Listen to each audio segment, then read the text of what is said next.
I met you, Kera, through my work with Rumba Rocco and Lauri Gutierrez, who is also a guest on this episode and with whom you often collaborate. You play a wide variety of percussion instruments with incredible subtlety and precision. And you obviously had to navigate a world of male percussionists. And now you're in a position to teach percussion to other young women and to inspire them at places like Wellesley College and elsewhere. I also read that you have been told that you play well for a girl.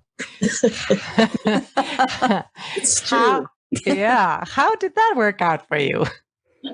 Well, as I say, before I had my own band, I played in 3 other bands. I played in Sisters of the Yam, and I played in 2 Haitian roots music bands, Batwell Rada and Chovi Guinée. And in those bands, I was definitely a girl among men. I was the only girl or the only woman that was playing an instrument. There were women on background vocals. There were women dancing. These were huge bands, 12 people. It was never seen as unusual for a woman to be singing or, doing background vocals or dancing.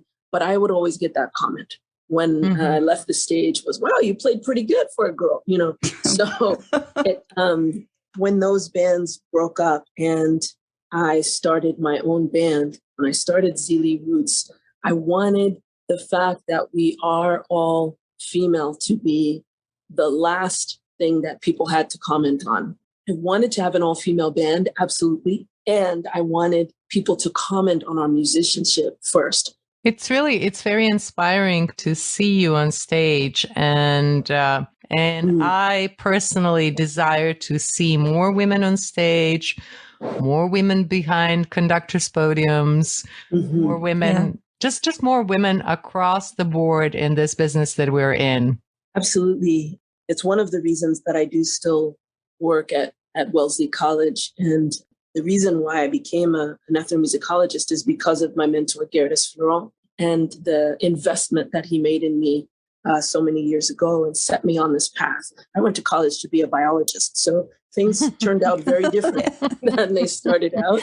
And that's certainly in large part because of him, and also because of the incredible women musicians that I heard, at that time, Zap Mama being one of them, and Michelle Ndegiocello, and Cassandra Wilson, and Betty Carter came through Boston at that time. Just incredible. Nina Simone. And even though I decided, that I didn't want to spend most of my time in academia, it was so important for me to have somebody there encouraging me as a woman and as a Black woman in this environment that really wasn't designed for my well-being or my wellness, let's say.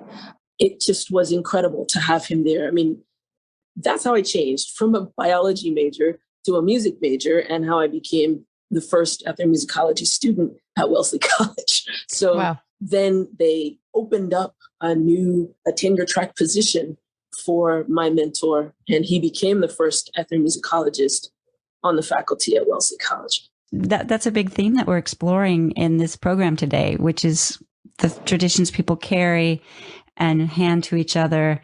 And this really inspiring story of what you were handed and what you carry.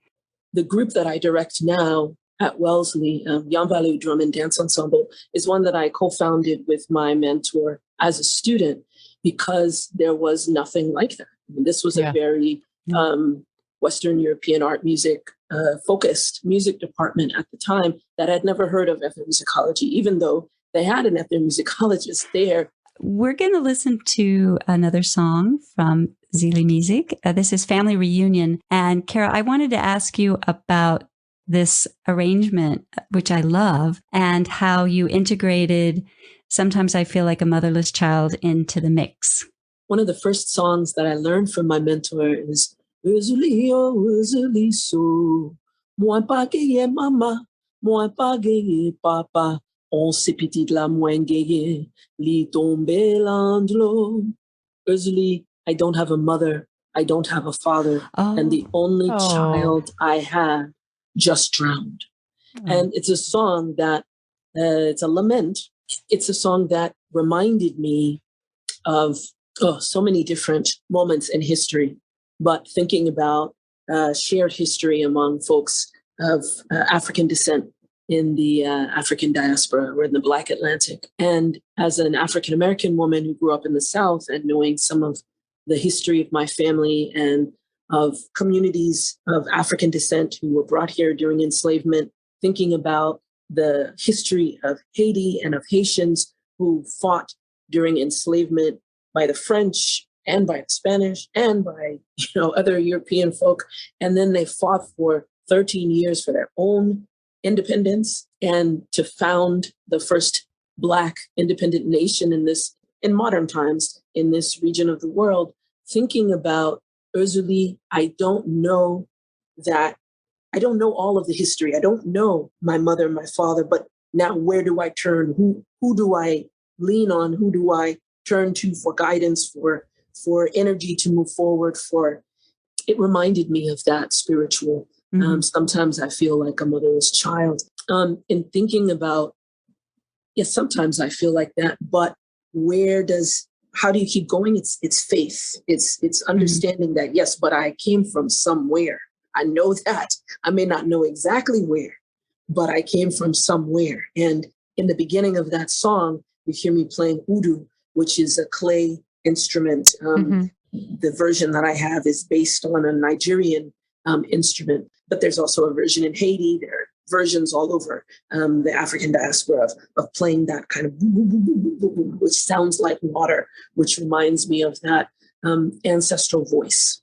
Starting out there with that, and then you hear the finger cymbals. I can't remember the names of those instruments right now, but I was thinking about bringing together all these different cousins in this song, and that's why it's family reunion, because yes, sometimes I feel like a motherless child, but I know I have family. So that was the idea.